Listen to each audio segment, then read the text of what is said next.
Ray Mabus is the former governor of Mississippi. He also served as Secretary of the Navy under President Obama. Governor, thank you very much for being here tonight. I really appreciate you making the time. Thank you, Rachel. Glad to be here. I actually want to ask you a Navy question first, if you don't mind. The country is sort of transfixed by this story with the aircraft carrier, the USS Theodore Roosevelt. They've got more than 100 sailors on board who've tested positive. The captain, the commanding officer, is saying he can't distance people on board an aircraft carrier. He can't stop the spread of this virus among his crew. He wants the whole crew taken off and quarantined.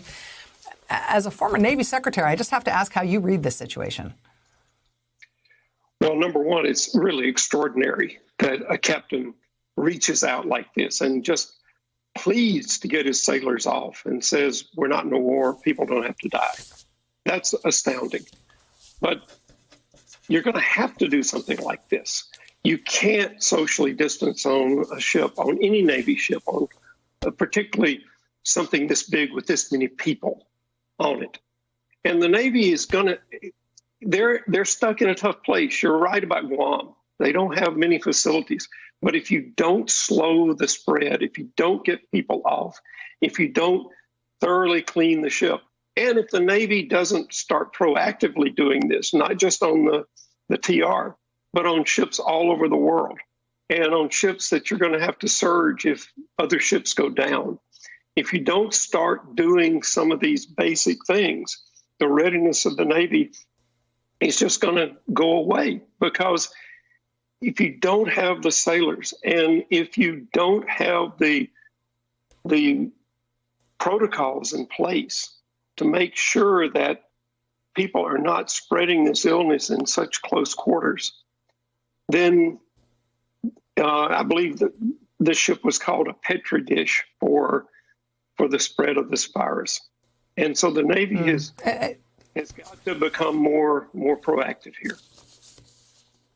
You can understand the upset and the worry in Guam. Guam put in very strict restrictions to try to limit their exposure to the virus. They do have very limited resources. As I mentioned, 15 ICU beds on the whole island, another 6 in a Navy hospital, to try to alleviate the potential impact on Guam and the concerns of the people there while this ship is docked there and the captain wants everybody off-boarded.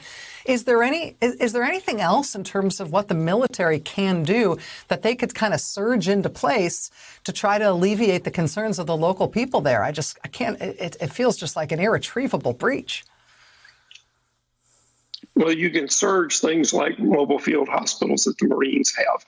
You can get things there to take care of as many people as you can. The Navy and the Marines are both completely expeditionary. They can get stuff to a place very quickly. And I feel for Guam. But you've got to begin to do this. And I feel for the Navy. They're in a very tough spot because they're being told, number one, take care of your people, but number two, keep doing all your missions, keep being ready for anything. And that captain put it very well. If you're in a war, then yes, we're going to take a chance. We're going to take a chance on this virus spreading. But if you're not, don't do it. Take the precautions. Surge a Marine field hospital that's got some ICU beds that can take care of people. The carrier itself has a fairly large hospital on it. Not many ICU facilities, but to take care of the people who don't need the intensive ICU things. There are things that can be done, but they're in a very tough place because they're being told by the Secretary of Defense to do both these things. And he's keying off what this president is saying. Keep doing your normal things, but by the way, protect yourself. Ray Mabus, former governor of the great state of Mississippi, former Secretary of the Navy. Former Governor Mabus speaking out today about the fact that that state does not yet have a shelter-in-place or stay-at-home order in effect statewide. Governor, thank you for making time to be here tonight. I really appreciate being able to tap your expertise on this. Thank you, Rachel.